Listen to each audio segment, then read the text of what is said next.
I, 32M, was married to Trisha, 29F, for the past 3 years, but our story started much earlier. We met through mutual friends at a college reunion 5 years ago. I wasn't even planning to attend that reunion, but my friend Tom insisted because he had just gone through a bad breakup and needed support. I'm glad I went because that's where I met Trisha. The moment I saw her talking to a group of people, I was drawn to her. She wasn't just attractive but had this confidence about her that made her stand out.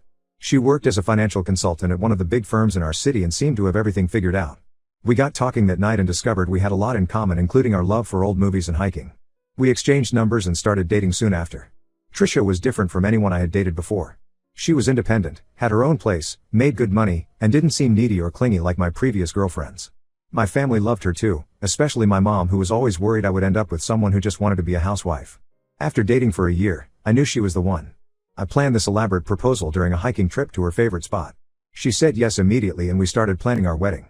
We wanted a big celebration because both our families were pretty well off and Trisha had always dreamed of a fancy wedding. Everything was perfect until a week before our wedding. I had my bachelor party at my house because I didn't want anything crazy, just a few close friends and family members having drinks and playing poker. My brother Michael, 27M, was there too. He and Trisha had always gotten along well, which I thought was great at the time. That night changed everything. I went upstairs to get more drinks from our storage room and heard voices coming from the guest bedroom. The door was slightly open and I could hear Trisha and Michael talking in hushed tones. At first, I thought maybe they were planning some surprise for me, but then I heard Trisha say she was pregnant and it had to be Michael's because we had been careful. I felt like someone had punched me in the gut. I pushed the door open and found them sitting on the bed close together. Trisha jumped up immediately, but Michael just sat there looking guilty. When I asked what was going on, Trisha started crying and admitted she had been sleeping with Michael for the past 2 months. She claimed it started at my parents' anniversary party when they both got drunk and ended up hooking up in our car. I remembered that night clearly because I had left early due to work the next day. Trisha said she tried to end it after that, but Michael kept pursuing her and she was weak. Michael finally spoke up and said he had fallen in love with Trisha but knew she didn't feel the same way. I was in shock. These two people I trusted most had betrayed me in the worst way possible. I couldn't even process the fact that Trisha was pregnant with my brother's child. I told them both to get out of my house and called off the wedding the next day. My parents were devastated and confused because I couldn't bring myself to tell them the real reason. Trisha disappeared completely for a week. No calls, no messages, nothing. I spent that week in a daze, barely eating or sleeping. My sister Emily, 35F, was the only one I told the truth to because I needed someone to talk to. She was furious at Michael but also said that Trisha seemed genuinely in love with me and might have just made a stupid mistake. When Trisha finally came back, she told me she had gotten an abortion because she couldn't live with the guilt of carrying Michael's child. She begged me to forgive her and said Michael meant nothing to her. She even showed me messages where she had told Michael to leave her alone because she only wanted me. I was still processing everything when Trisha's mother Linda, 55F, showed up at my apartment crying. Linda and I had always gotten along well. She was a single mother who had raised Trisha after her husband died in a car accident when Trisha was just 12. Linda told me how Trisha had struggled with depression and abandonment issues since losing her father. According to Linda, Trisha had been in therapy for years trying to deal with her fear of commitment. She said Trisha sabotaged relationships when they got too serious because she was afraid of losing people like she lost her father. Linda begged me to give Trisha another chance, saying she had never seen her daughter as happy as she was with me. Linda even offered to pay for our entire wedding since we had lost all our deposits. She said she had been saving this money for Trisha's wedding since her husband died and wanted us to use it for a fresh start. I was touched by her gesture but still unsure about forgiving Trisha. What followed were weeks of intense conversations with Trisha. She seemed genuinely remorseful and agreed to cut all contact with Michael. She even suggested we move to a different city for a fresh start, but I didn't want to leave my job. My parents were strongly against me taking her back, especially my mom, who said she could never look at Trisha the same way again. But after a lot of thinking and seeing how hard Trisha was trying to make things right, I decided to give her another chance. We had a small wedding ceremony instead of the big event we had planned. Only close family and a few friends attended. Michael didn't show up, which was a relief because I wasn't ready to face him. The first 3 years of our marriage were actually really good. Trisha was the perfect wife, attentive, loving, and completely dedicated to making our marriage work. She even switched jobs to avoid running into Michael, who worked in the same industry. I started to think that maybe forgiving her had been the right choice and that people really could change. We bought a house together, started planning for children, and everything seemed perfect. Trisha's business was doing well and she often worked late hours with clients, which I never questioned because I trusted her completely. I thought we had moved past all the drama and were finally happy. But last month everything I believed about my marriage turned out to be a lie. I had a business trip scheduled for a week, but it got cut short because our client canceled some meetings. I decided to surprise Trisha by coming home early. That turned out to be the biggest mistake and blessing of my life. I found her in our bed with my cousin Uncle Robert, 38M. Robert was my favorite uncle's son and someone I had grown up with. He was like an older brother to me and often visited us for dinner or game nights. Finding them together hurt even more than catching her with Michael because I had trusted both of them completely. But what happened next changed everything. When I started yelling at them, Robert very calmly said there was no need to get so worked up because he had already paid her. Those words didn't make sense to me at first. Then he showed me his phone with messages between them discussing rates and services. That's when my entire world crashed down around me. Update 1. It's been 3 weeks since I discovered the truth about Trisha and my life has completely fallen apart. After I exposed Trisha's past to both our families, things got even more complicated than I could have imagined. I had to move out of our house because I couldn't stand being in the same space where she had betrayed me so many times. I'm staying in a small apartment now and trying to make sense of everything that's happened. Last week, I got a call from my sister Emily telling me that Trisha had checked herself into the hospital after having some kind of breakdown. Apparently, she took a bunch of pills but her mother found her in time. Linda called Emily because she knew I had blocked her number. She wanted me to know that Trisha had tried to harm herself and that I needed to come see her. I refused immediately. Emily tried to guilt-trip me by saying that whatever Trisha did, she was still my wife and I should at least check on her. But I couldn't bring myself to do it. How could I face someone who had lied to me for so many years? Emily doesn't understand because she doesn't know the half of it. The escort work was just the tip of the iceberg. What really knocked me sideways was when Michael showed up at my apartment last week. I hadn't spoken to him since the wedding drama 3 years ago. He looked terrible, like he hadn't slept in days. At first, I tried to shut the door in his face but he pushed his way in saying he had something important to tell me. That's when he dropped the biggest bombshell yet. He confessed that he had known about Trisha's escort work even before she got involved with him. Apparently, he had used her services once about 4 years ago, before I even met her.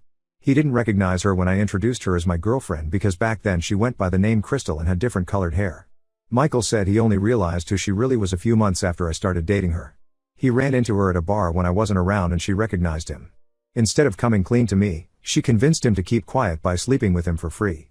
The pregnancy drama before the wedding was just another one of her manipulation tactics. I completely lost it when he told me this. My own brother had known the truth about my wife for years and said nothing. He tried to justify it by saying he was afraid of losing me as a brother if he told me the truth. He also claimed that Trisha had threatened to tell everyone that he was a regular client of escorts if he ever exposed her. I kicked him out of my apartment and told him I never wanted to see his face again. Our parents are devastated that their sons aren't speaking anymore. Mom keeps calling and trying to arrange a family dinner to sort things out, but I've told her it's not happening. Some betrayals can't be forgiven. Things got even worse when I found out about Trisha's secret apartment. The landlord of a building across town contacted me about some outstanding rent payments.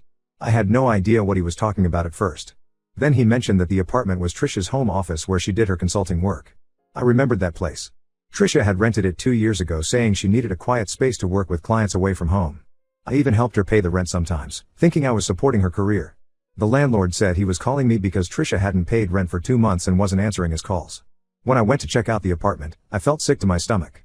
The place was set up like a luxury hotel room with a huge bed, mood lighting, and a fully stocked bar. There were things in the drawers that made it clear what kind of work really happened there. I had been such a fool, helping pay for the place where my wife cheated on me with countless men. Yesterday, things reached a new low when Trisha's mother Linda showed up at my workplace. She started screaming in the middle of the office about how I had ruined her daughter's life. She claimed that Trisha only got into escort work because Linda's second husband had abused her as a teenager. Apparently, Trisha needed money to escape that situation but got trapped in the lifestyle because the money was too good. Security had to escort Linda out while my coworkers watched in shock. My boss called me into his office afterward and suggested I take some time off to deal with my personal issues. It was humiliating, but maybe some time away from work will help clear my head. Robert reached out to apologize, but his apology just made everything worse. He said he thought I knew about Trisha's work since apparently so many people in our social circle had used her services over the years. He mentioned names of cousins and family friends that made me realize I had been living in complete ignorance. Some people have suggested that I should have kept Trisha's past private instead of exposing her to everyone. They say I'm partly responsible for her suicide attempt. But I couldn't keep carrying the weight of her lies. She had fooled everyone into thinking she was this successful, professional woman while living a completely different life behind our backs. I'm starting to question every moment of our relationship. Was anything real? Did she ever actually love me, or was I just a convenient cover for her real life? The sweet, loving wife I thought I knew seems like a character she created to fool me. I don't even know who the real Trisha is anymore. Right now, I'm just trying to get through each day.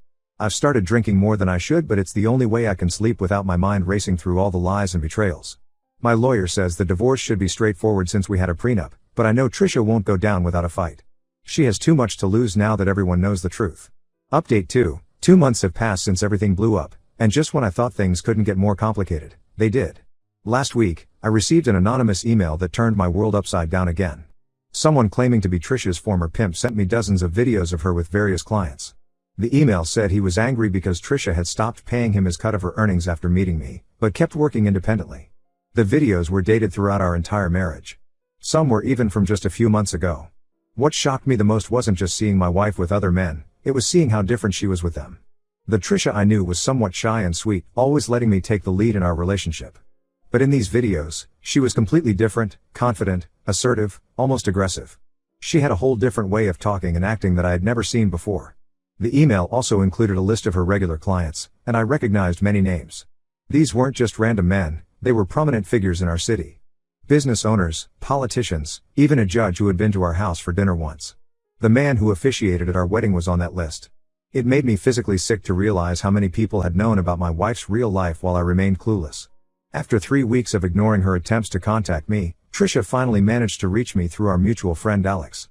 She asked to meet at a coffee shop to explain everything. Against my better judgment, I agreed. I needed answers. When we met, Trisha looked nothing like the polished, professional wife I was used to seeing. She seemed older somehow, tired. She admitted that she had been living a double life for years. The personality I knew, the loving, somewhat passive wife, was carefully crafted to be what she thought I wanted. She had studied my previous girlfriend's social media profiles before we met to understand my type.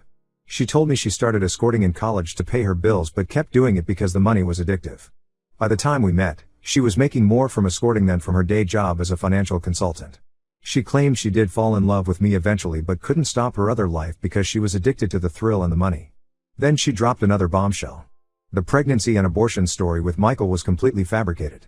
She had used this tactic before with other men who discovered her escort work. Create a more forgivable sin to hide the bigger one. She said men were more likely to forgive cheating with one person than finding out their partner was a sex worker. The whole thing had been an elaborate performance. She picked Michael because she knew I would eventually forgive my own brother, making it easier to move past the incident.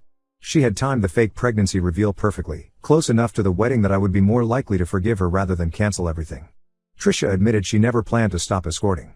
The separate apartment, the late-night client meetings, the business trips, everything had been arranged to maintain her double life.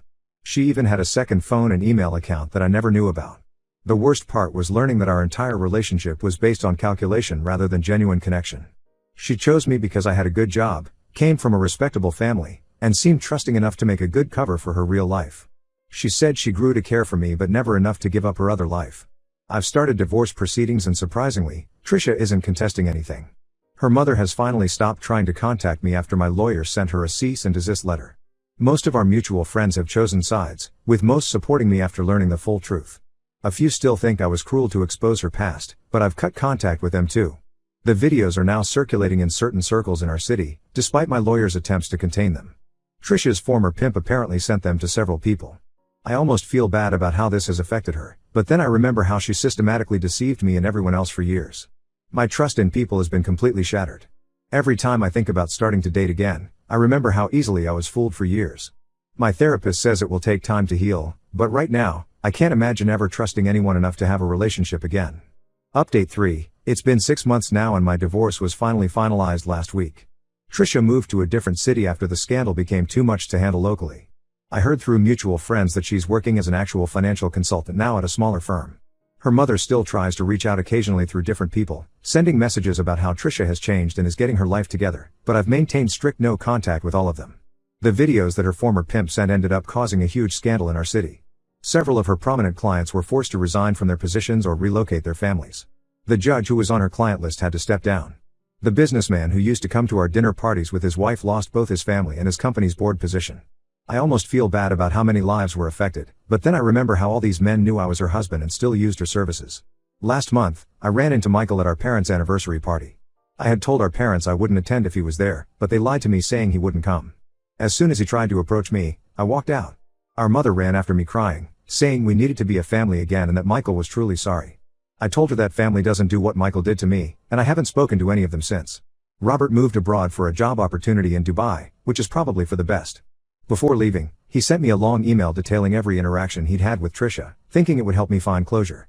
Instead, it just made me realize how many family events and gatherings had been covers for their meetings. Even our Christmas dinner last year, Trisha had snuck away with him while I was helping mom in the kitchen. The whole experience has made me completely reconsider who I can trust. I've cut off most of our old friend group because I found out many of them had known about Trisha's double life.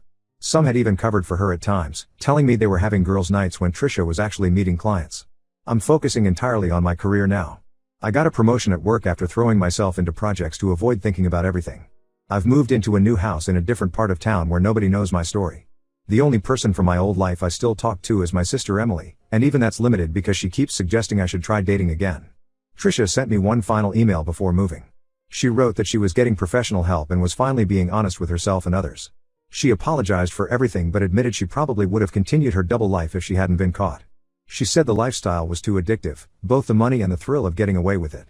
At least she was finally honest about something. I didn't respond and blocked her new email address too. Some of my remaining friends think I should have handled things differently or kept her secret, especially given what happened to all those families when the truth came out. But I don't regret exposing everything. The lies and betrayal needed to come out, no matter who got hurt in the process. I couldn't be the only one living with the truth while everyone else maintained their perfect fake lives. I've started rebuilding my life piece by piece. It's a slow process, but it's better than living a lie. The trust issues will probably take years to work through, but at least now I know who I really am and what I stand for. I won't let anyone make me question my reality ever again.